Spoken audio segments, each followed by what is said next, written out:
Bonjour à toutes et bonjour à tous. Me revoici une nouvelle fois parmi vous pour vous raconter une histoire qui n'était pas du tout celle que j'avais prévue. Parce qu'en fait, ce que j'avais prévu de faire, c'est un long sujet où j'ai encore beaucoup de vérifications à faire, où j'ai pas mal travaillé.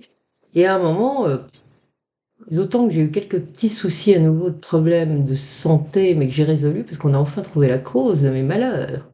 C'est un moment que ça dure. Comme quoi, les dosages thyroïdiens inadaptés, avec le produit inadapté, ça peut tuer quelqu'un. Voilà, c'est ce qui a failli m'arriver. Enfin là, ça va mieux. Donc on reprend les choses. Alors tout ça pour vous dire que tout va bien, la vie est belle, et on va essayer de faire ce sujet qui n'a rien à voir avec ce que j'avais prévu, qui ne devait pas être ufologique, et celui-ci sera ufologique. Voilà, c'est encore une histoire absolument incroyable qui est arrivé à un Italien dans les années 70. Et j'avoue que j'ai trouvé que c'est une petite pépite que je ne pouvais pas ne pas vous servir en urgent. Voilà qui est fait. Et sinon, bah écoutez, je lis vos commentaires qui sont, je qualifierais de dithyrambiques et je me demande si je mérite tout ça au fond. Enfin bon, en tout cas, ça me fait un plaisir fou, évidemment. Et puis merci pour votre générosité, merci pour vos attentions, merci pour tout ça. Voilà. N'oubliez pas que ça me touche, enfin, n'oubliez pas, je vous le dis, ça me touche beaucoup. Voilà. Voilà, j'en dirai pas plus. En attendant, on commence notre petit sujet et je vais vous raconter la fabuleuse rencontre rapprochée d'un certain Walter Rizzi. Alors vous voyez là une belle photo des montagnes italiennes qui se trouvent dans la région des Dolomites. C'est absolument magnifique, c'est à côté de Val Gardena et tout se passe dans cette région-là. Alors, cette rencontre rapprochée a eu lieu durant l'été 1968 dans cette belle région des Dolomites qui se trouve en Italie. Après s'être tu pendant 11 ans, Walter Rizzi va décider enfin de parler de cette affaire, cette histoire qui lui est arrivée en 1979, et il va le faire sur une petite radio italienne, une petite radio locale, hein, qui s'appelle Radio Nord Bolzano.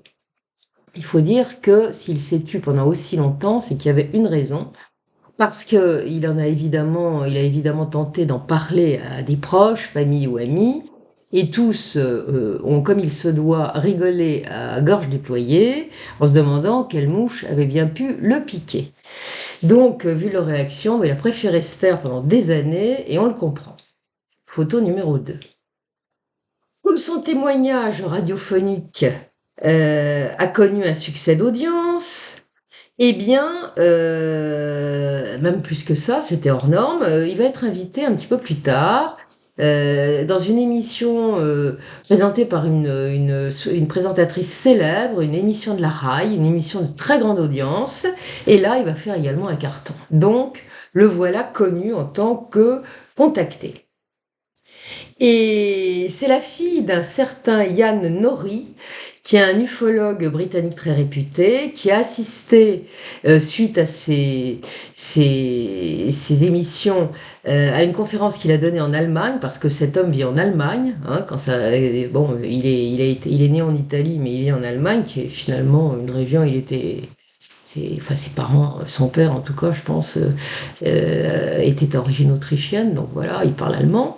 Et donc cette dame-là va le voir à une conférence en Allemagne, et elle va se dire convaincue de sa sincérité et de la véracité de la rencontre qu'il a fait, et qui pour le moins insolite, vous allez le voir. Et c'est elle qui va en aviser une célèbre revue ufologique que les puristes et ceux qui s'intéressent à l'ufologie connaissent certainement. C'est la revue Flying Saucer Review. Et c'est ainsi que le témoignage concernant ce contacté qui s'appelle Walter Rizzi fera l'objet d'un article publié dans le volume 26 de la Flying Saucer Review du 3 septembre 1980. Vous pouvez le trouver facilement sur Internet, mais en anglais. Voilà. Alors son cas sera mentionné plus tard dans d'autres publications, notamment dans les ouvrages de deux ufologues italiens plutôt réputés. Je veux parler de Roberto Pinotti et du professeur Antonio Ciumenti. Walter Rizzi, comme je viens de vous le dire, plus ou moins, est d'ascendance austro-italienne. Ses parents vivaient au Tyrol et ont décidé de venir s'installer en Italie après la Première Guerre mondiale, et c'est dans une petite ville des Dolomites qu'il a vu le jour. Et bon, pendant la Seconde Guerre mondiale, il est en Italie, il est italien, il parle italien et allemand du fait de son ascendance, et il va se retrouver cantonné sur l'île de Rhodes, où se trouve basé le haut commandement des forces italiennes en mer Égée. Et bon, il y a des Allemands qui sont également sur cette base, qui est une base militaire aérienne, hein. Et donc, il sert de traducteur, enfin, il fait un petit peu de tout. Et pourquoi je vous parle de ça? Parce que en avant de cette histoire de rencontres rapprochées, eh ben, il y a ce que je vais vous dire maintenant. En 1941 ou 1942, il va en effet faire une rencontre singulière qui constituera une sorte de préalable à la rencontre rapprochée et qu'il fera au cours de l'été 1968. Sur l'île, la population souffre beaucoup de la guerre. Nombre d'habitants sont dans une misère noire, on peut pas dire autrement. Ils sont terriblement affamés et il n'est pas rare que certains habitants viennent quémander de la nourriture aux militaires de la base. Et quand ça se produisait, bah, Walter Rizzi offrait de bon cœur de quoi survivre à ces pauvres gens. Et il verra souvent une petite fille d'une dizaine d'années qui vient lui demander à manger. Et elle s'appelle Ava. Et elle le charme parce qu'elle est toute mignonne, toute timide, toute maigre, aussi à cause des privations, et elle est bien élevée. Et elle discute un petit peu avec lui. Et comme elle souffrait vraiment de la faim, bah, il va lui donner les meilleurs morceaux. Et il ramène de temps en temps, pas seulement du pain, pour elle, elle aura quelques restes de nourriture que l'on sert aux messes des officiers de la base. Et c'est en discutant avec elle qu'il va finir par apprendre qu'elle vit seule avec sa mère et qu'une partie de la nourriture qu'il lui donne est partagée avec un vieil homme centenaire, considéré par les gens du cru comme un saint homme.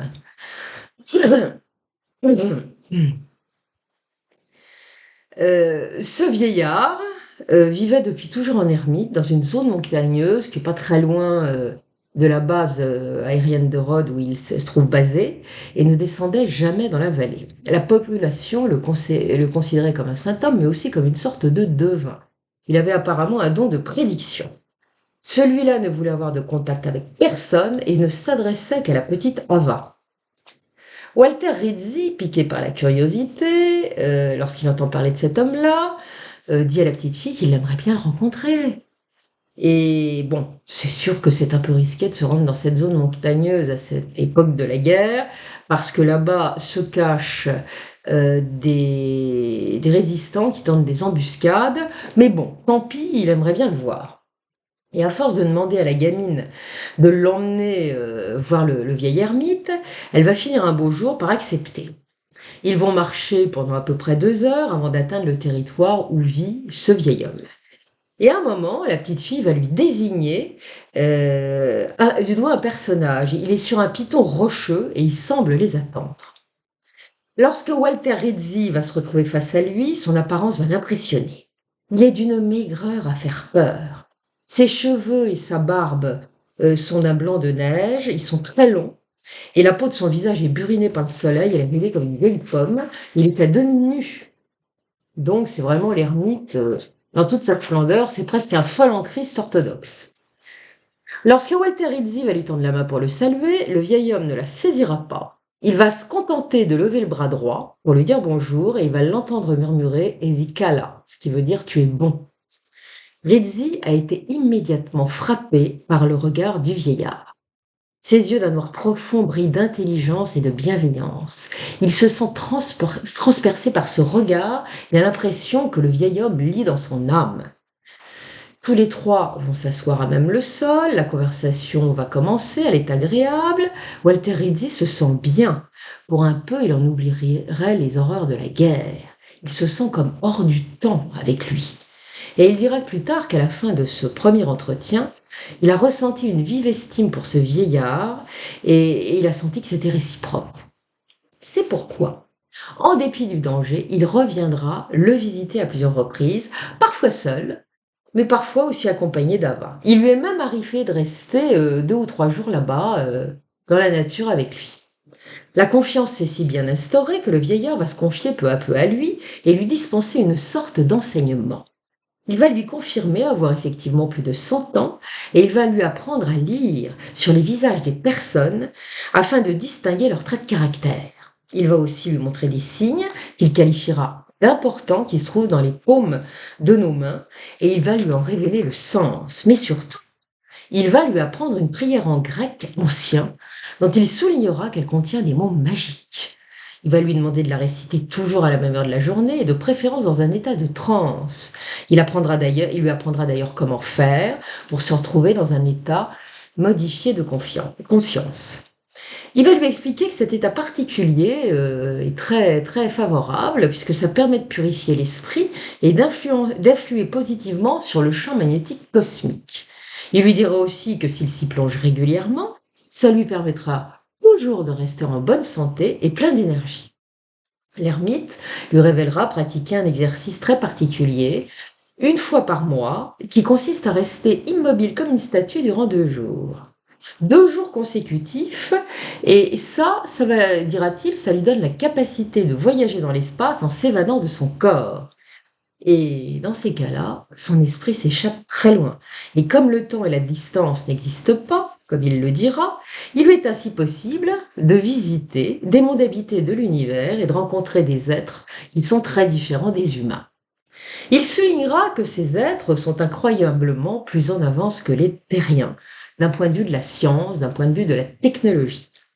À un moment, d'ailleurs, il va prendre son grand bâton avec lequel il s'aide à marcher et il va dessiner sur le sol quelques-unes des machines volantes de ces êtres en décrivant leurs sidérantes capacités. Walter Rizzi est cette fois un peu sceptique. Il se dit que l'ermite va peut-être un petit peu loin. C'est peut-être l'âge, hein. Voilà ce qu'il se dit.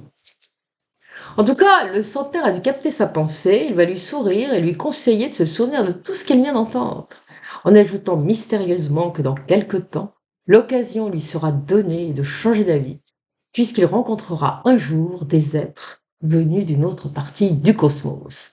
Cette rencontre lui sera bénéfique, elle lui donnera la certitude de l'existence de la vie dans tout l'univers, vous allez le voir. Lorsque Walter Rizzi lui demandera de lui en révéler davantage sur son avenir, il lui répondra qu'il n'a rien à craindre, qu'il est protégé par des énergies positives. Il ajoutera que sa conscience cherche déjà la lumière et qu'il lui suffira de progresser, de continuer sur la même voie en pratiquant notamment les exercices qu'il lui a enseignés. Il ajoutera que lorsqu'il sera enfin parvenu à atteindre une concentration parfaite avec la prière qu'il lui a révélée, il sentira un jour un puissant parfum de fleurs, ce sera le signe qui lui donnera de sa présence à ses côtés.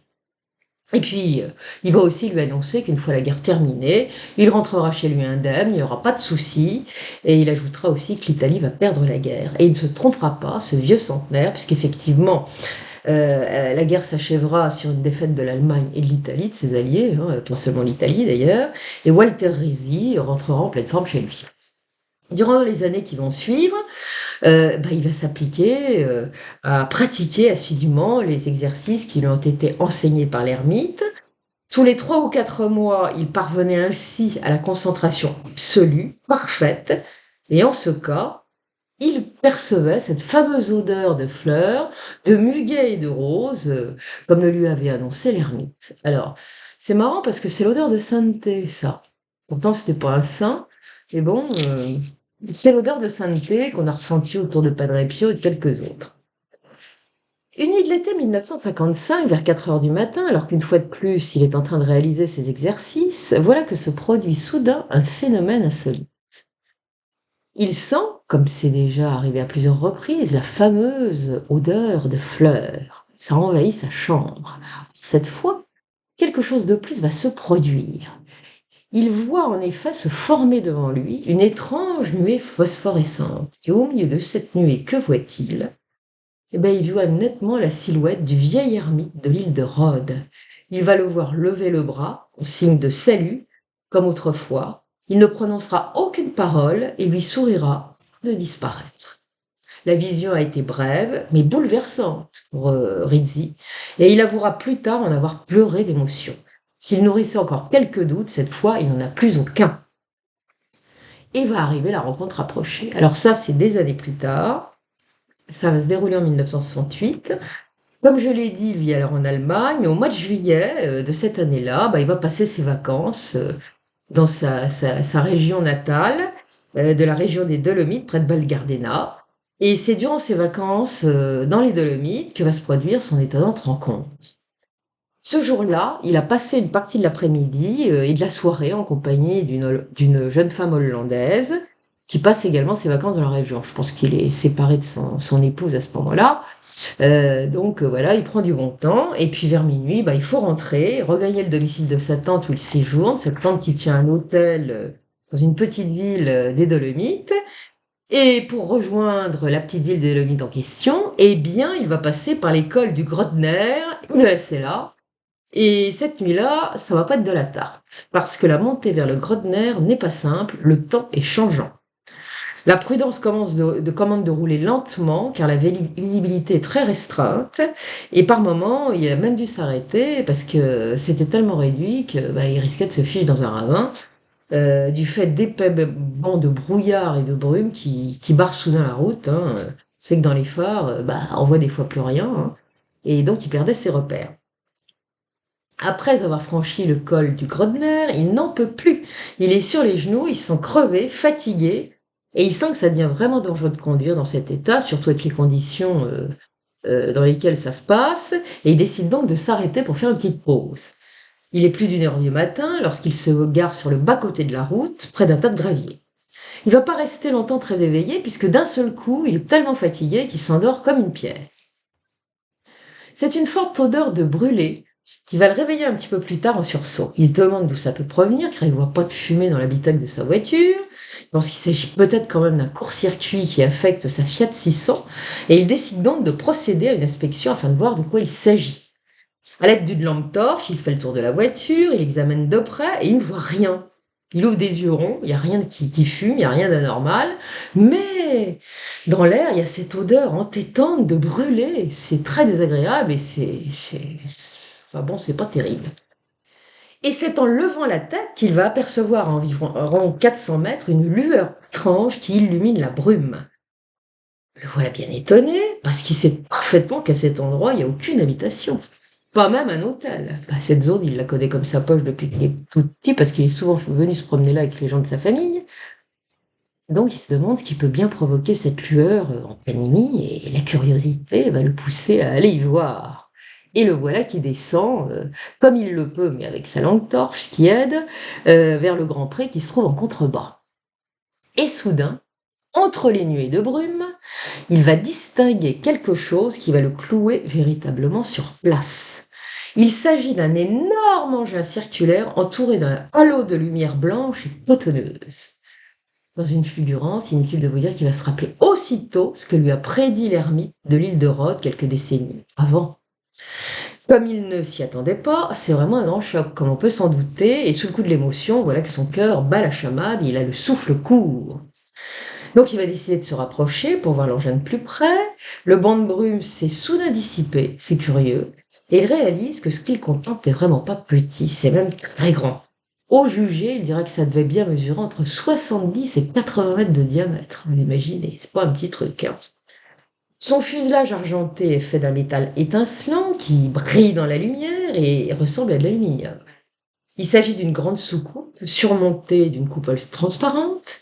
Elle repose à 2 mètres au-dessus du sol, posée sur 3 gros supports imposants qui s'enfoncent dans l'herbe du pré. Il est ébloui par cette vision. Et même dans un certain état d'excitation, oui, on s'en doute. Ce qui est certain, c'est qu'il ne ressent absolument pas la moindre peur, pas du tout. Il n'a pas peur, il est heureux. La seule chose qui l'incommode, c'est cette fichue odeur de brûlé. Ça pue, mais là vraiment c'est suffocant. Il constate aussi qu'étrangement, l'air qui devrait être quand même un peu frais en pleine nuit, il est devenu chaud, comme si la température avait monté de plusieurs degrés. Walter Rizzi est frappé par l'intense lumière dans laquelle baigne la grande soucoupe.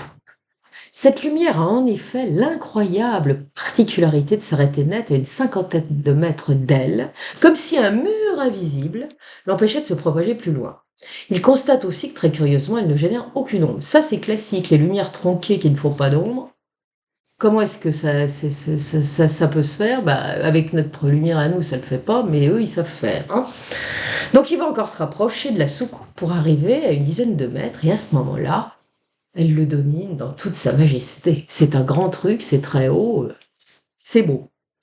De son centre, il voit émerger un faisceau lumineux d'environ 2 mètres de diamètre qui se projette vers le sol et l'éclaire. Sa couleur est fort étrange, elle est à la fois violacée et orangée, c'est bizarre.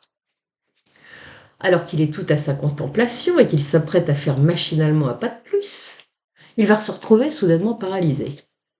Il va alors éprouver la sensation désagréable de peser 1 tonne, et en plus de ça, il se sent oppressé, il a beaucoup de mal à respirer.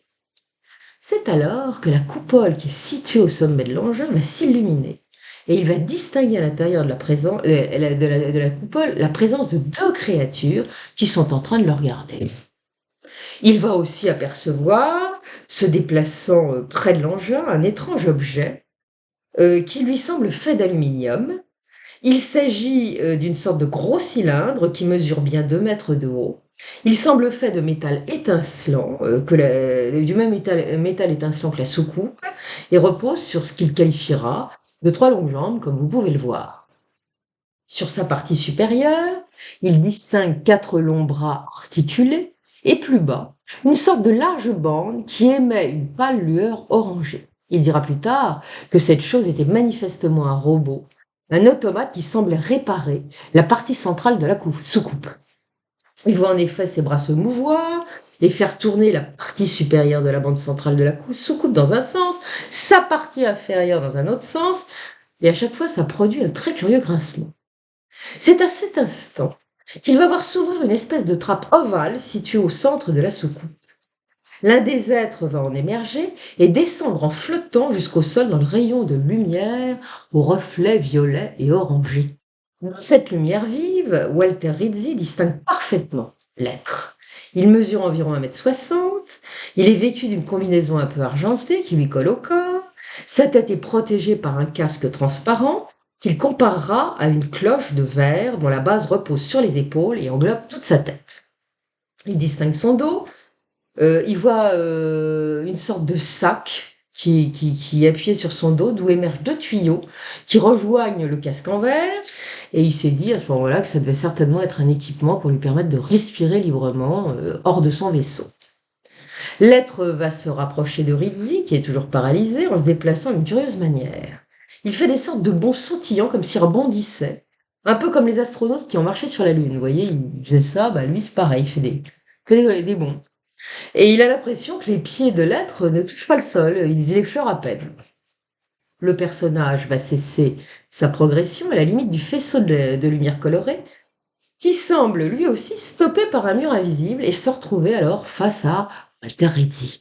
Ils sont à peu près séparés d'1 mètre. L'être va alors lever le bras, comme pour lui faire un signe de salut. Il reproduira exactement le même geste que faisait le vieil ermite à l'île de Rhodes. Il va fixer intensément Walter Rizzi et le regarder droit dans les yeux, et ce dernier dira avoir ressenti alors un intense bonheur et une indicible sensation de liberté. Je le cite. Il évoquera souvent l'être comme une créature magnifique. Maintenant que Rizzi le voit de près, il remarque que la partie supérieure de sa tête semble plus volumineuse que celle des êtres humains. Il a un petit menton pointu, ses cheveux courts sont roux clair, ils sont très drus et ça lui fait penser à une sorte de fourrure rase, vous voyez, une fourrure d'animal qu'on aurait rasé. Voilà.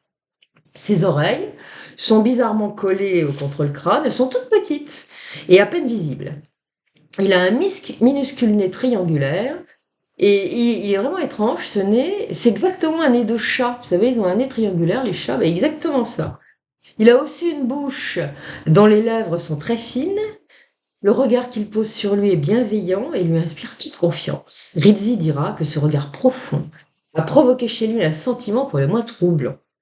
Bah oui, il a ressenti d'un seul coup pour cette créature un élan d'affection qu'il comparera à cet élan qu'on éprouve quand on est amoureux. Imaginez donc. C'est plutôt rare, mais enfin bon, voilà. Ce regard va littéralement le fasciner, tout comme ses yeux dont il dira qu'ils étaient merveilleux. Étirés vers le haut, ils étaient un peu plus écartés que ceux des humains, et il en déduira que son champ de vision devait être beaucoup plus large.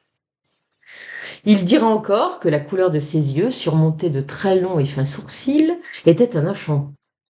Leurs iris étaient d'une intense couleur bleue, avec des reflets verts. Les pupilles rondes avaient toutefois la particularité de changer de forme à certains moments et de se réduire comme à une fente, comme celle des félins. Vous savez, les yeux des chats, d'un seul coup, la pupille est ronde, puis d'un seul coup, ce sont des fentes. Donc, c'est exactement ça qu'il va voir. Le globe oculaire n'est pas blanc, comme le nôtre, il est couleur noisette claire, dira-t-il.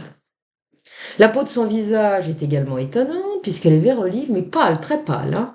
Elle était lisse, dira-t-il, dépourvue de rides, et lorsqu'il tournait la tête, la peau de son cou ne présentait même pas de rides ou de sillons. Vous savez, bon, surtout quand on vieillit, bah, ça se plie, quoi. Bah là, rien. Et il dirait que cette peau tirant sur le vert très pâle avait un peu l'aspect du caoutchouc, et que son cou également semblait plus long que celui des humains. Alors qu'il se demande pourquoi sa peau est de cette couleur-là, il va recevoir une seconde réponse télépathique. L'être va étrangement préciser que la couleur verte qu'il voit n'est pas sa vraie couleur. Et il va lui expliquer que le système du contenu magnétique de la couleur des humains est différent de celui de son espèce. Ça veut dire qu'on ne doit pas avoir le même équipement que lui. Il n'a pas dit de quelle couleur il était chez les siens, mais enfin pour nous, il est tout vert. Hein. Voilà. Comme ça. Rizzi est un peu surpris d'avoir entendu une voix dans sa tête. C'est pas la première fois que ça arrive, c'est la deuxième. Il avouera n'avoir absolument rien compris à l'explication que vient de lui donner la créature. Il va constater que l'être a de larges épaules, une belle carrure, et que la partie centrale de son corps est très mince. Il a la taille très fine, d'ailleurs vous avez vu sur le croquis. Il est vêtu d'une combinaison faite d'une seule pièce qui ne présente ni couture ni fermeture éclair. Il porte une ceinture à la taille, large d'une dizaine de centimètres, voilà, elle est à peu près comme ça. Hein. Et puis, elle est quand même assez épaisse. S'il va repérer ça, il dirait que ça fait plusieurs centimètres d'épaisseur. Elle est ornée d'incrustations rectangulaires qui émettent une luminosité d'un orange clair. Et l'être va souvent porter les mains à cette ceinture. Et c'est ainsi qu'il va voir ses mains. Alors, elles sont gantées, dans son souvenir, dotées de longs doigts effilés. Bon, il n'a pas précisé combien il y avait de doigts, mais s'il n'y en avait pas eu 5, je pense qu'il l'aurait dit. Hein. Bon, admettons qu'il ait 5 doigts. Et puis il va remarquer quelque chose de très particulier dans sa morphologie. Ses cuisses ainsi que la partie haute de ses bras, donc celle-là, sont plus longues qu'en comparaison de la morphologie des humains. Donc il a les cuisses et les hauts de bras plus longs. Voilà. Ses pieds sont aussi très différents, et vous allez voir, c'est quand même très différent, puisqu'ils ont la forme d'un sabot de cheval. Bizarre, hein? En le contemplant, Walter Rizzi est de plus en plus dans le bonheur et l'émotion. Il se sent heureux, serein, et meurt d'envie de le toucher, d'en savoir davantage sur lui aussi. Comme la paralysie s'est un peu amoindrie, du coup, comme il a eu cette idée de vouloir l'approcher et de le toucher, eh bien, la paralysie reprend de plus belle. Et l'être, à ce moment-là, va lui faire signe de ne pas approcher en usant d'un geste très significatif qui est probablement celui-là. Il n'a pas décrit, mais je pense que c'est ça. Donc, il va renoncer à son intention, et lorsqu'il sera tenté plus tard de renouveler la chose, eh bien, ça se reproduira, cette paralysie l'empêchera d'avancer. En attendant, il trépigne pour en savoir davantage. Davantage, et notamment, d'où vient-il? Et au même moment où il pense ça, la réponse est déjà dans sa tête. L'être lui a répondu, il saisit alors qu'il lui suffit de penser systématiquement pour qu'il ait une réponse. C'est vachement pratique ça quand même. Hein. Et l'être va lui révéler venir d'une planète située dans une autre galaxie que la nôtre. Sa taille est 10 fois supérieure à celle de la Terre. Le système solaire dans lequel elle évolue est binaire, dira-t-il. Il y a 2 soleils, mais ces soleils sont de dimensions et de distances différentes. La nuit sur sa planète est très brève, alors que le crépuscule, enfin le jour et le crépuscule sont très très longs, ça s'étire en longueur. L'être précisera qu'il est nécessaire qu'il en soit ainsi, à défaut de quoi la température y serait glaciale et la planète inhabitable. Il dira encore que sa planète ne connaît pas de saison, que la température y est constante, que ses pôles sont recouverts de glace et que le reste de sa surface est constitué de larges zones rocheuses, sauvages et désolées. Enfin, Sa partie habitée, eh bien, elle ne se trouve pas sur l'ensemble de la planète, mais sur une frange située au niveau de son équateur. Dans cette zone habitable, dira-t-il, il y avait de très hautes montagnes, il y a de très hautes montagnes, la végétation est très touffue, les arbres y poussent bien, sauf qu'ils sont plus grands que ceux de la Terre, dira-t-il. Il dira aussi que les habitants de sa planète se nourrissent de fruits, des fruits donnés par cette végétation, qu'ils se sustentent également avec des nourritures synthétiques, se présentant sous forme de capsules. Ils sont tous exclusivement végétariens. Et il ajoutera que les fruits et les légumes sont cultivés par des êtres de nature inférieure, qui auraient, dit-il, une ressemblance frappante avec les singes de notre planète. Walter Rizzi apprendra que leurs animaux ressemblent un peu à ceux de la Terre, mais avec des tailles et des constitutions différentes, et tous ceux-là sont herbivores sans exception. Il n'y a pas d'animaux carnivores sur leur planète. Tous les habitants y vivent dans une parfaite harmonie, tous se sont égaux. Rizzi a compris qu'il n'y aurait apparemment pas de hiérarchie dans cette civilisation, ou de système de domination pyramidale comme c'est le cas chez nous, hein. Il va apprendre aussi que l'argent n'est absolument pas utilisé là-bas, pas plus que le troc. Quand les gens peuvent disposer de tout ce qu'ils veulent, à leur gré, quand ils le veulent, comme ils l'entendent. Le système de production est totalement automatisé, donc ça tourne tout seul. Pas besoin de se casser la tête. Il va expliquer également la nature et les particularités de sa constitution physique à Walter Rizzi. Il dira ainsi que son corps et ceux de ses congénères sont parfaitement adaptés aux conditions de vie régnant sur la planète et que contrairement au cerveau humain, qui n'est utilisé que partiellement, leur cerveau à eux, son cerveau à lui, utilise toutes les fonctions. Donc ça doit être il doit être vraiment surdéveloppé au niveau de tout. Il doit avoir des capacités formidables parce que nous, il paraît que ça marche petitement par rapport à l'ensemble du tout. Donc il va préciser aussi autre chose qui va vraiment étonner Rizzi, c'est que contrairement à celui des humains, son système digestif, il n'y a pas d'organe, il y a juste un tube digestif, apparemment estomac, foie, intestin, ça n'existe pas. Il ajoutera aussi que ses poumons sont surdimensionnés par rapport à ceux des humains, afin d'absorber une plus grande quantité d'air, ceci permettant une meilleure alimentation de son cerveau, lequel est d'une taille double, en plus du reste, à celui des humains. Son cœur est également plus volumineux, et son sang a l'apparence de celui des terriens, donc on peut comprendre qu'il est rouge, mais il est différent dans sa composition. Il ajoutera, enfin, que la constitution physique de ceux de sa race est bien plus résistante, afin de mieux pouvoir supporter une pression atmosphérique plus lourde que celle régnant sur la Terre.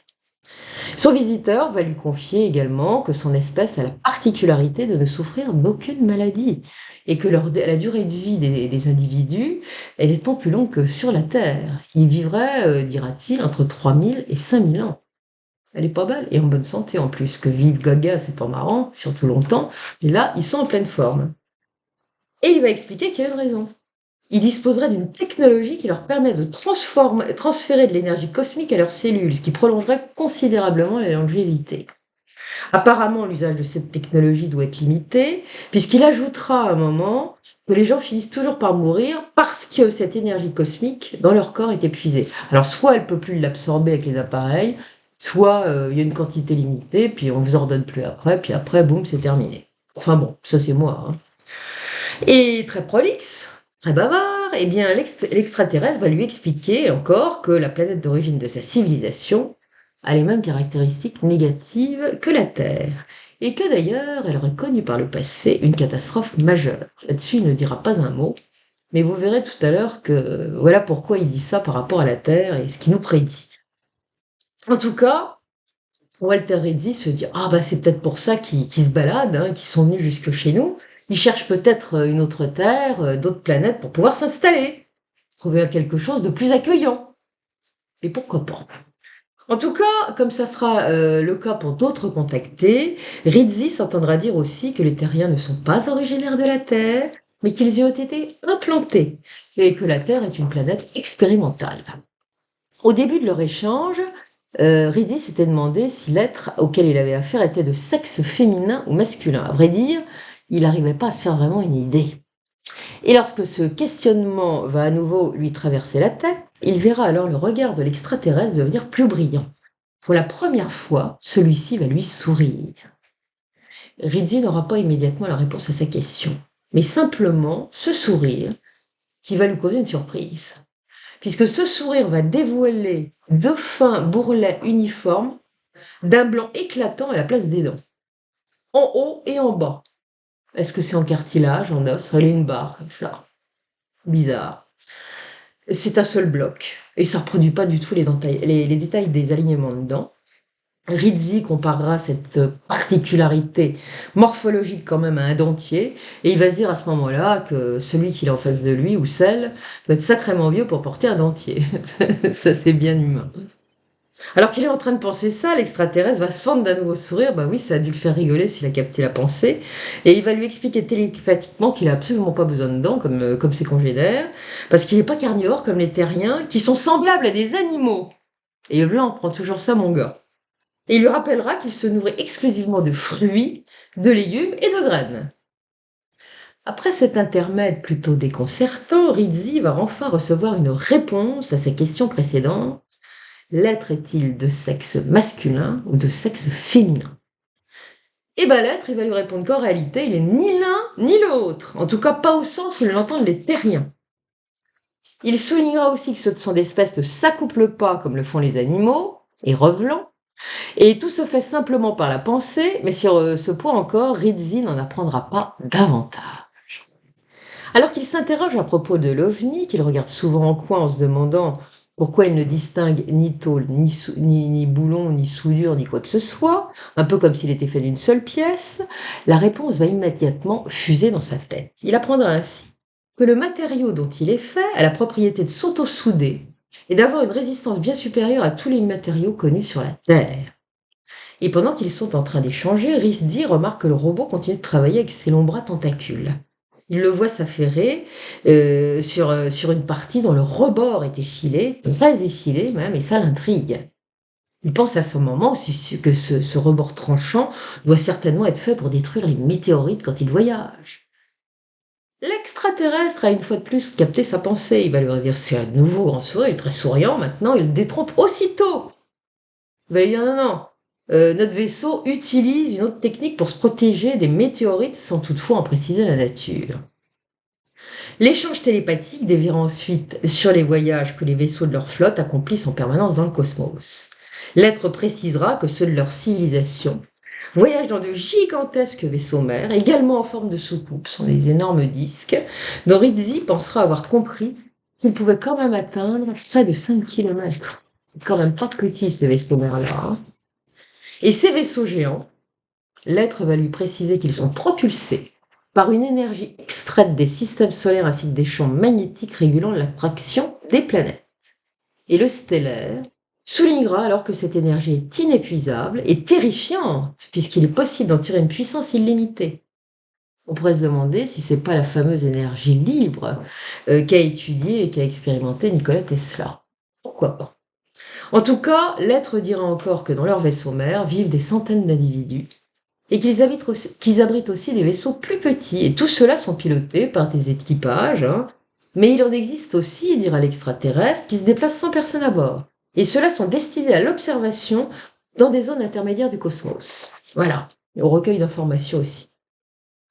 Et alors, et pas seulement sur les planètes aussi. Enfin, c'est le vaisseau d'observation, c'est des sondes, quoi, finalement, soyons clairs. Hein.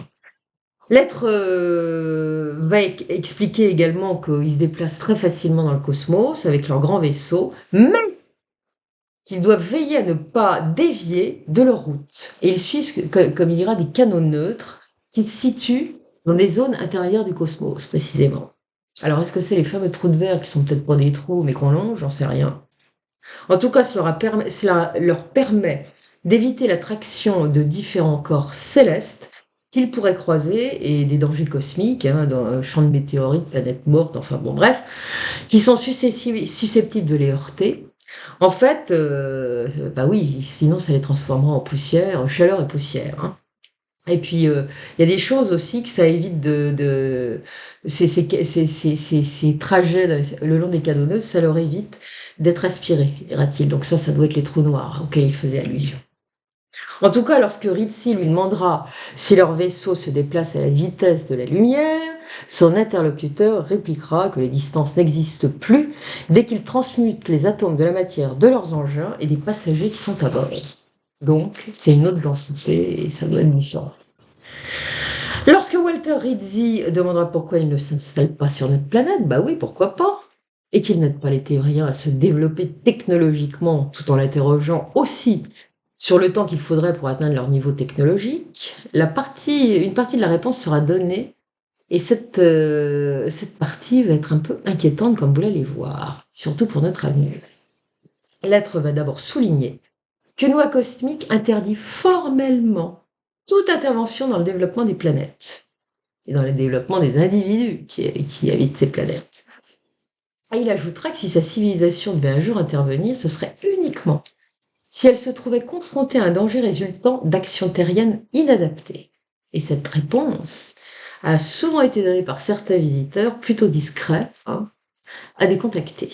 Et notamment, ça a été dit à Orlando George Ferrodi, dont j'ai parlé dans mon dernier sujet, par les extraterrestres qui, eux, avaient des bases sous-marines et qui étaient d'un autre physique.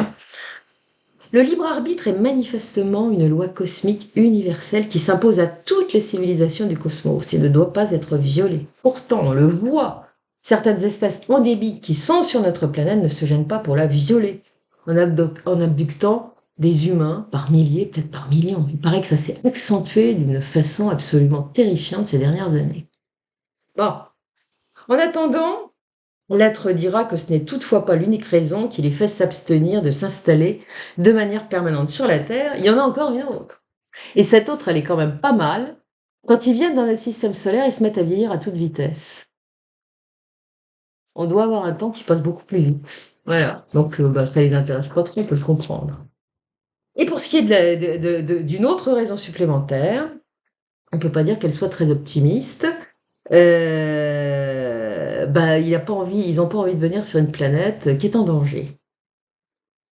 Et là, on va tomber sur la prédiction apocalyptique qui est souvent diffusée aux humains par les visiteurs. Celle-là, elle est un petit peu différente, vous allez voir. Il va annoncer en effet à Walter Rizzi que les terriens n'atteindront jamais un niveau technologique identique à celui de sa civilisation, faute d'en avoir le temps. D'après lui, notre Terre se trouvera en phase de stabilisation. C'est pas une planète qui a fini d'évoluer. Elle est toujours en mouvement et elle se transforme. Et son écorce terrestre sera encore trop instable, si bien que dans un avenir qui pourrait être proche, devrait survenir un déplacement des pôles qui aurait pour conséquence de faire évoluer une importante fissure qui couvre une partie de sa surface. Et cette énorme fissure, qui ne cesse de s'élargir, finira, dira-t-il, par provoquer un énorme cataclysme majeur, apparemment comme ce qu'ils ont connu sur leur planète. Et cette gigantesque catastrophe aura pour conséquence de détruire 80% des êtres vivants sur la Terre, donc humains et animaux. Ah ça, il y aura bien des survivants, dira-t-il, mais ceux-là ne pourront plus habiter l'intégralité de la planète. Ça, c'est fini. Ils resteront confinés sur une petite zone, le reste étant inhabitable. Bon, Walter Rizzi ne va évidemment pas pouvoir résister à la tentation de lui demander si sa civilisation possède des armes défensives, on change de sujet, et pour toute réponse, l'extraterrestre va alors lui demander de ramasser, sur le sol, une pierre qu'il va lui désigner et de la lancer en direction de la coupole de la soucoupe. La pierre en question doit bien peser 1 kilo, donc notre homme va s'y prendre à 2 fois pour prendre son élan, parce que l'OVNI est quand même à quelques mètres, et en plus la coupole c'est tout en haut. Donc, parce qu'il est sur des supports, puis c'est quand même un gros truc. Donc, là qu'il prend son élan, il vise la coupole, et lorsque la pierre est sur le point d'atteindre son but, il va voir un fin rayon blanc violacé qui surgit comme l'éclair et qui désintègre aussitôt la pierre en un bruit sourd. Il ne verra retomber aucun des bruits. Il n'entendra rien, il ne verra pas. La pierre s'est volatilisée, en se désintégrant. L'extraterrestre va aussitôt faire un commentaire. Il va préciser que leur technologie a la capacité de détruire n'importe quel objet, y compris à des distances considérables. D'une manière pour le moins inquiétante, il va ajouter encore que les vaisseaux de sa civilisation seraient technologiquement capables de détruire la planète Terre. Bon, on a intérêt à se tenir à carreau. Donc Walter Rizzi l'interrogera aussi à propos de Dieu, on change de sujet encore, et l'autre va lui dire que Dieu, tel que nous le concevons, ça n'existe pas. Il ajoutera simplement que tout ce qui est créé est Dieu. La nature, les planètes, l'herbe, les rochers, en fait, tout ce qui existe ici-bas. Et il ajoutera également que selon la manière dont nous nous comportons à l'égard de tout ce qui nous entoure, nous en retirerons des fréquences positives ou négatives qui nous feront progresser sur le chemin de notre évolution spirituelle. La manière dont il va formuler les choses laissera entendre que l'expérience du positif comme celle du négatif est une source d'enrichissement pour ce qui est de l'évolution spirituelle de tout individu.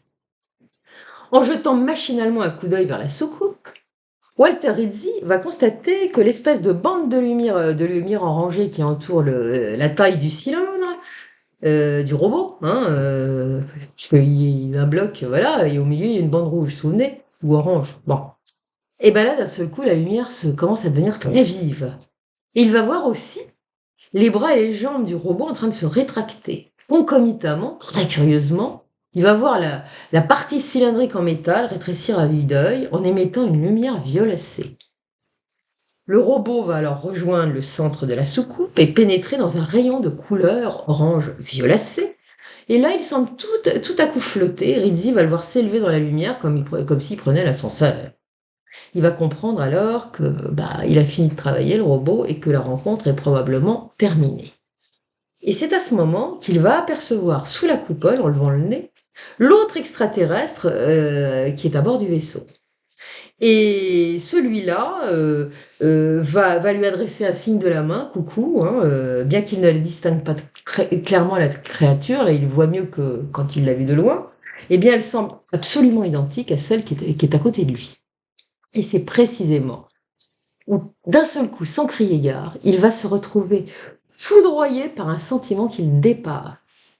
L'idée d'être bientôt séparé de l'être qui se trouve encore à ses côtés lui est soudain insupportable. Le voici dévasté. La seule pensée de ne plus jamais le revoir le plonge dans un désespoir insoutenable. Il va se mettre alors à le supplier, de l'emmener avec lui. À cet instant, il n'a plus rien plus rien à faire de quitter la terre, de ne plus jamais la revoir. Il veut s'en aller avec lui. À plusieurs reprises, il va tenter d'approcher la créature pour l'enlacer ou le prendre dans ses bras. Systématiquement, l'autre va lui dire stop, et de toute façon, le voilà paralysé, ça l'arrête là. Il aura beau s'agenouiller à ses pieds, pleurer à chaudes larmes, tout cela ne servira à rien. L'être restera inflexible et campera sur ses positions. Mais il va quand même remarquer une chose, c'est que ses yeux se sont mis à briller d'une lumière étrange, et à ce moment-là, il va ressentir une sensation de chaleur qui envahit tout son corps. Savoir qu'il est toujours à genoux et que l'autre, il le regarde comme ça. L'extraterrestre va lui expliquer qu'il lui est impossible de l'emmener avec eux, car son organisme terrien ne supporterait pas les fréquences et les énergies auxquelles il serait soumis durant le voyage. Rizzi va alors lui demander s'il pourrait pas lui laisser quelque chose en souvenir de lui, de leur extraordinaire rencontre, et l'être va le regarder encore intensément, ce qui aura pour effet de générer en lui une immense sensation de paix et de sérénité, ça le calme. Il veut dire il n'en est pas question, il ne donnera rien. Parce que lui laisser un souvenir, le souvenir qu'il réclame, lui serait plus préjudiciable que bénéfique. Mais on ne saura pas pourquoi. Ce faisant, l'être va allonger son bras droit et pour la première fois, il va avoir un contact avec Rizzi. Il va lui poser la main sur l'épaule et aussitôt, celui-là va se sentir léger comme la petite plume. Il va être soulevé de terre et il va se retrouver debout comme par enchantement. Pratique. Et l'être va lui déclarer qu'il est quelqu'un de très courageux et aussi de très chanceux. Parce que s'il s'était approché d'un mètre de plus du vaisseau, il aurait été immédiatement désintégré, comme l'avait été la pierre par le rayon violet, parce qu'il l'avait lancé sur la soucoupe. Bon, je pense que s'il l'a paralysé, c'est pour éviter ça. Bon, enfin, il l'a quand même prévu. Et c'est pas tout. Il va souligner dans la foulée qu'il a en fait bénéficié d'une double chance. La seconde étant d'avoir eu le privilège de les voir de près, et celui de pouvoir avoir échangé avec lui. Je pense que s'il a dit ça, c'est parce que c'est une espèce stellaire qui n'est pas du tout endémique à notre planète, comme le sont certains. Et il pourrait bien faire partie, ce personnage, d'espèces qui ne font que très, très brièvement séjourner sur notre planète en évitant tout contact avec les humains. Et moi, j'ai plutôt l'impression que dans cette affaire-là, ils ont eu une panne avec leur vaisseau. Ils n'ont pas eu d'autre choix que d'atterrir. Ça devait cramer, il devait y avoir un court-circuit parce que cette odeur de brûlé n'était pas normale. Et donc, bah, il ne pouvait pas faire autrement. Lui, il est arrivé comme un cheveu sur la soupe, si je peux me permettre. Et ils ont certainement accepté, ils ont dû savoir quelle était la carte d'identité et le profil du bonhomme, puisqu'ils savent beaucoup de choses sur nous, hein, finalement. Eh bien, ils ont accepté que le contact se produise, et ce qui a fait que Rizzi a pu vivre une aventure absolument extraordinaire, et qu'il ait pu en conserver le souvenir, parce qu'ils auraient pu lui brouiller la tête quand même, ce qu'ils font classiquement. Donc c'est une rencontre fortuite, c'est ça que j'étais en train de vous dire. Sur ce, l'extraterrestre va à nouveau lever le bras, en signe de salut, puis il va regagner rapidement son vaisseau. De sa démarche un peu bondissante, là, bloum, bloum, et il se retournera jamais. Rizzi remarquera à nouveau que ses pieds effleurent à peine le sol. Et comme pour le robot, quelques instants plus tôt, il va le voir se faire aspirer par le faisceau de lumière violet-orangé, et ce rayon, une fois qu'il sera rentré dans l'engin, va s'éteindre. Il ne verra plus devant lui, Rizzi, que cette grande soucoupe lumineuse. Et aussitôt, une force invisible d'une puissance rare va le repousser en arrière. Il aura juste le temps d'apercevoir l'autre être qui se trouve sous la coupole, lui faire à nouveau des signes avec ses grands bras, parce qu'il a les bras un peu plus longs que nous, hein, ces êtres-là, tandis que le halo d'intense lumière blanche qui enveloppait totalement le vaisseau s'est mis à baisser d'intensité.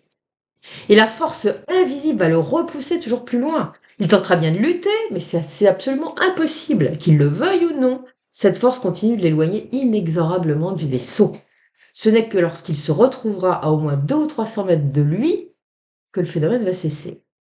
La lumière orangée émise par la partie de la soucoupe qui était en train d'être réparée par le robot va s'intensifier.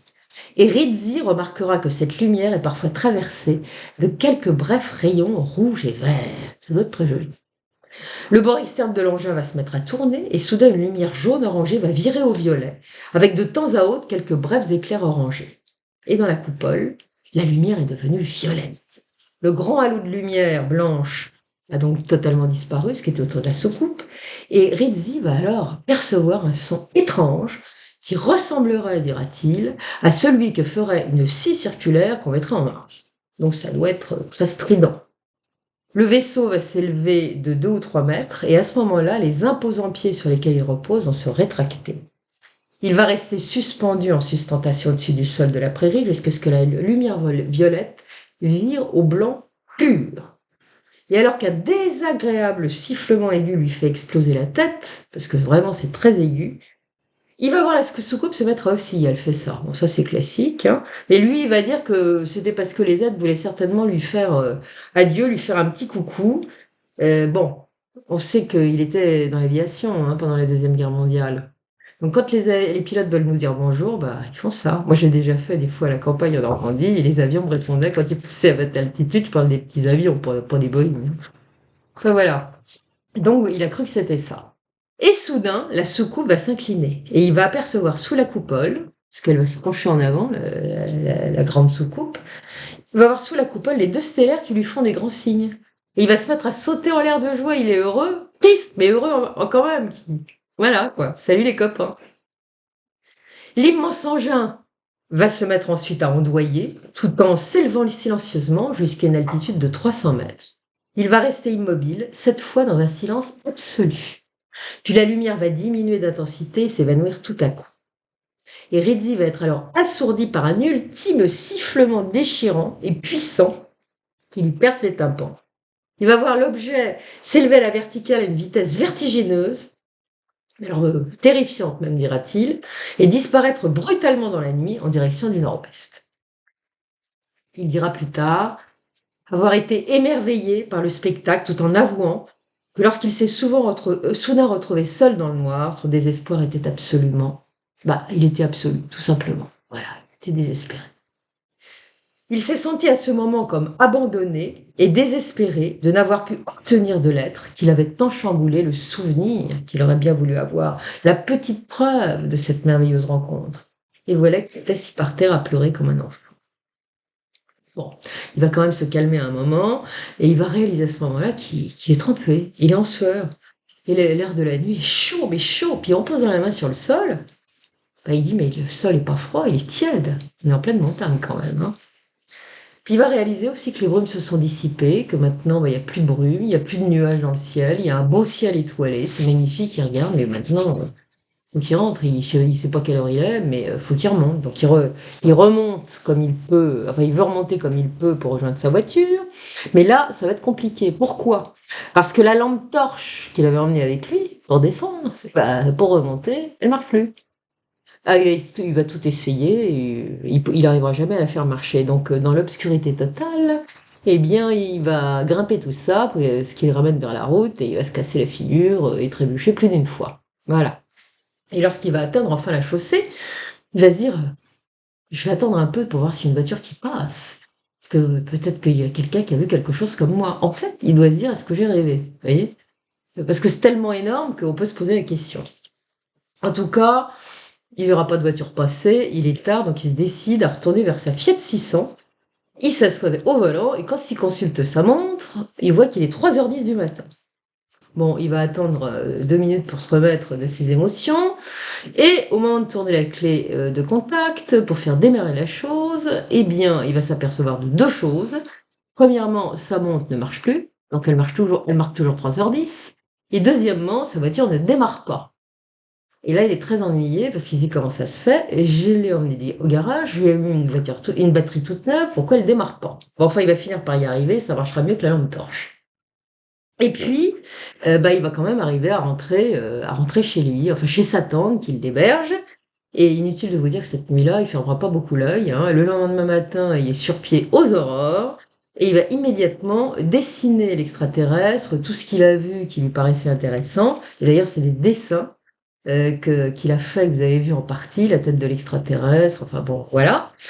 Et il va aussi retranscrire tout ce qu'il a entendu, évidemment, parce que il veut s'en souvenir et c'est vraiment important pour lui, ça vient de bouleverser sa vie quand même. Alors évidemment, il est chez sa tante, il a des cousins qui ont peut-être à peu près le même âge que lui, et il va leur raconter sa petite histoire. Et évidemment, tout le monde rigole. Pas du tout, mais alors pas du tout, pas un mot de cette histoire abracadabrante qui n'a pas de sens, quoi. Par la suite, il fera d'autres tentatives avec certaines personnes qu'il juge plus ouverts, plus sérieux. Idem. Fiasco retentissant. Donc, c'est pourquoi il va décider pendant des années de garder ça pour lui et ne plus jamais parler de cette histoire. Il dira plus tard que dans le mois qui a suivi la rencontre, il va être à ramasser la petite cuillère. Il est épuisé et il perd tous ses cheveux au point d'avoir des on voit son crâne, quoi. Et en fait, ses cheveux ne repousseront que commenceront à repousser que 2 mois plus tard. Il se sentira un peu mieux à ce moment-là. Et comme cette histoire va le tarauder, évidemment, on peut le comprendre, eh bien, il va essayer de trouver de la documentation sur les extraterrestres et les soucoupes volantes. Et c'est plutôt du côté des Américains qu'il faut se tourner à l'époque, hein, il n'y a pas grand-chose sinon. Et donc, il se trouve qu'il a sa fille qui vit en Californie, puisqu'elle a épousé un Américain, donc il va prendre sa plus belle plume, il va lui écrire un petit mot en disant ma fille, essaye, voilà ce qui m'est arrivé, essaye de me trouver des associations ufologiques américaines que je pourrais aller voir, et après je saute dans un avion et je viens passer les vacances avec toi.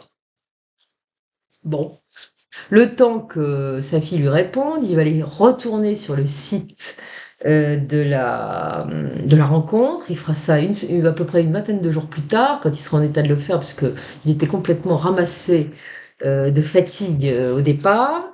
Et il va découvrir que sur le site, eh bien, on voit clairement les empreintes des pieds du lourd vaisseau. Ça s'est vraiment enfoncé dans la terre. Ça fait carrément des grands trous, hein. Voilà. Et il va prendre des photos. Et il va réaliser, évidemment, à ce moment-là, que non, il n'a pas rêvé, il n'a pas déliré, que maintenant il a la preuve sous les yeux.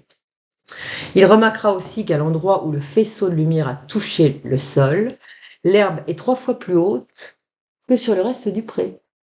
À l'aide d'un tournevis, d'ailleurs, il va déterrer les brins d'herbe et divers végétaux qui poussent plus rapidement qu'ailleurs sur ce périmètre où le faisceau de lumière qui sortait du vaisseau a touché le sol. Alors sur cette photo là que vous voyez qu'il est sur le site. C'est une photo qui a dû être prise dans les années 80 et vous voyez tout un groupe d'amis à lui et de gens qu'il a emmenés sur le site. Eh bien, ils sont dans une sorte de trou. Et ben ça, c'est les empreintes des pieds du vaisseau. Voilà, vous voyez que c'était pas petit quand même. Faut dire que le vaisseau faisait quand même 80 mètres de diamètre, hein. Voilà. Et il viendra souvent après montrer aux gens l'endroit. Enfin bon, bref. En tout cas, sa fille lui a répondu et le voilà parti aux USA. Sur place, il va écrire à diverses associations ufologiques. Il voit des courriers, des preuves, des échantillons même de plantes qu'il a prélevés sur le site, de petites choses, hein. Et puis, il va écrire également au Bureau fédéral de l'agriculteur de Cincinnati. Alors, je ne sais pas pourquoi. On a eu le tuyauté là-dessus en disant que ça marchait, mais enfin, en tout cas, il va rester là-bas, attendre une réponse, et il n'aura jamais aucune réponse. Donc, c'est bien déçu qu'il va revenir en Italie bredouille. Durant des années, il va se plonger dans tout ce qui a trait à l'ufologie, il va étudier les religions, la parapsychologie, tout ce qu'il peut trouver sur le sujet ovni. Puis il y aura cette émission, cette petite station de radio, suivie de sa participation à l'émission de la RAI. Et jusqu'à sa mort en 2001, Walter Rizzi ne cessera de relater son histoire sans jamais en changer une virgule. Il dira faire ainsi pour que la population se rende compte que nous ne sommes pas seuls dans l'univers. On s'en doute. Il dira aussi que cette rencontre extraordinaire qui l'a tant bouleversé a modifié son point de vue sur la question des religions, de la politique, et lui a fait réaliser, je le cite, à quel point la civilisation humaine était petite et insignifiante. Alors, Walter Rizzi, je trouve que c'est génial comme histoire, mais il y en a un ufologue, qui l'a pas entendu de cette oreille, et qui après avoir lu l'article de la revue Flying Saucer Review, eh bien, va se fendre d'une critique. Et c'est reproduit dans le livre de Robert Pinotti, pas de celui de l'autre ufologue italien. Et je me suis dit, il faut être Pinotti a été objectif. Je veux l'être aujourd'hui, mais je dirai aussi mon point de vue. Donc, cet ufologue critique est le docteur Willie Smith, qui est rattaché au CUFOS. Je rappelle que cet organisme ufologique américain a été créé par Alana Hynek, qui travaillait sur le projet Blue Book. C'est important. Et ce Willie Smith, et non pas Will Smith comme Men in Black, eh bien, il explique qu'il se sent obligé de signaler certaines contradictions internes qui jettent de sérieux doutes sur la validité de l'expérience de Walter Rizzi. Il explique ainsi que l'extraterrestre a dit venir d'une planète se situant très loin de notre galaxie. Pour lui, ça pose le problème des voyages sur de longues distances, qui seraient de l'ordre de milliers d'années-lumière. Et lui, il dit que ça ne peut pas exister. L'homme ne peut pas concevoir que des extraterrestres puissent venir de plus loin. Donc, tout ça, c'est du pire. Bon, il est certain que si on se fonde sur la technologie qui est la nôtre, pour aller voyager dans l'espace, on n'est pas arrivé sur d'autres galaxies, hein. Enfin, on a fait des progrès et puis c'est plus sur les ovnis, parce que il écrit ça en 1980, le bonhomme, hein. Depuis, il y a 43 ans qu'on passait. Et il y a 43 ans de choses qui ont été dites, et la science a évolué aussi. Donc, la critique ne fonctionne pas pour moi. Il y a aussi le fait que peut-être que ces extraterrestres viennent d'autres dimensions. On n'en sait rien, après tout. Donc, ils ont pas les peut-être que les lois physiques sont différentes, j'en sais rien. Je pense qu'elles sont toutes pareilles pour la création, mais dans notre dimension. Mais après, on n'en sait rien. Donc, en tout cas, cette critique du docteur Smith, pour moi, n'est pas pertinente. Il va expliquer aussi, pour critiquer la véracité du témoignage de Rizzi, que comme sa planète, elle fait 10 fois la taille de la Terre et sa force gravitationnelle est très lourde, donc il aurait dû être minuscule, écrasé par la gravité, ainsi que les arbres qui sont plus hauts que ceux de la Terre. D'après lui, les arbres auraient dû avoir une base large, être tout rabougris. Bon, Donc, il dit, Rizzi a raconté n'importe quoi, il a inventé un truc. Il va dire aussi que la planète a 12 soleils, donc, et il dit la pensée actuelle sur l'évolution stellaire est que les étoiles binaires n'ont probablement pas de système cinétique. Il va même ajouter que si une planète existait dans un tel système binaire, elle ne pourrait pas avoir d'orbite stable, ce qui interdirait le développement d'une civilisation. Manque de peau. On a trouvé pas mal de systèmes binaires dans notre univers et ils sont très nombreux. Et il y a des exoplanètes autour de ça qui sont parfaitement stables sur leur orbite. Je ne vous dis pas que c'est habitable, mais elles sont stables. Donc là, la science a évolué. 43 ans plus tard, sa théorie ne marche pas. Donc, argument critiquable. Enfin, à l'époque, ils ne savaient pas. Hein. Alors, le dernier argument que le docteur Smith relèvera à la fin, avec l'idée d'asséner le coup de massue fatal, c'est que l'une des photos prises, celle que vous voyez actuellement, sur le site de la rencontre, avec tous les gens, là où ils sont dans le trou qui a laissé le pied de la soucoupe, hein, et ben, elle montre une petite maison, vous voyez, dans le coin, là. Et il dit, mais en 68, notre bonhomme, il nous a dit qu'il n'y avait pas de maison, et qu'il s'est demandé pourquoi il y avait de la lumière. Donc il a menti, il a raconté des âneries. Ouais. Sauf que ça, c'était en 68. Et que bah, la photo, elle était prise obligatoirement après 79-80. Entre-temps, on a pu construire un petit truc, là. Donc, pour moi, c'est pas pertinent. Rien ne permet de dire que Rizzi n'est pas un affabulateur, parce qu'il y en a qui sont très forts, hein. Mais moi, j'aurais tendance à penser que bah, il n'a pas raconté de bêtises, que c'est une belle histoire, et j'ai envie d'y croire. Cela étant, à vous de réfléchir et de vous faire une opinion par vous-même. Il faut toujours penser par soi-même. Voilà. Bon, écoutez, j'espère que cette histoire vous a plu, que vous avez passé un bon moment. J'espère que... Oui, non, la prochaine fois, il faut que je vous serve quand même autre chose que de l'ufologie, parce qu'il y en a qui n'aiment pas forcément. Voilà. En tout cas, merci de m'avoir écouté. Merci d'être aussi gentil avec moi. Merci pour tout. Et puis, bah, maintenant que je me sens un petit peu mieux, parce qu'on m'a remis le traitement, à peu près, je vais avoir du mal à m'en remettre, parce que j'ai eu quand même, j'ai failli faire un infarctus quand même. Hein. C'est pas bien là. Donc, bah, je vous souhaite, maintenant que je vais mieux, de me revoir souvent. Je vais faire au mieux. Bon, j'ai beaucoup de travail parce que j'ai un bouquin à écrire. Parce que j'ai une grande émission, une grande maison d'édition qui m'a demandé de refaire un bouquin d'ufologie. Ce que je vais faire, parce qu'il faut que je rende ma copie dans quelques mois, et ça se fait pas en 2 temps, 3 mouvements. Puis j'ai d'autres choses à faire, mais on fera au mieux. Voilà, je vous embrasse, je vous dis à bientôt. Passez une belle journée, passez une belle nuit, enfin faites ce que vous voulez, et à la prochaine. Au revoir les amis.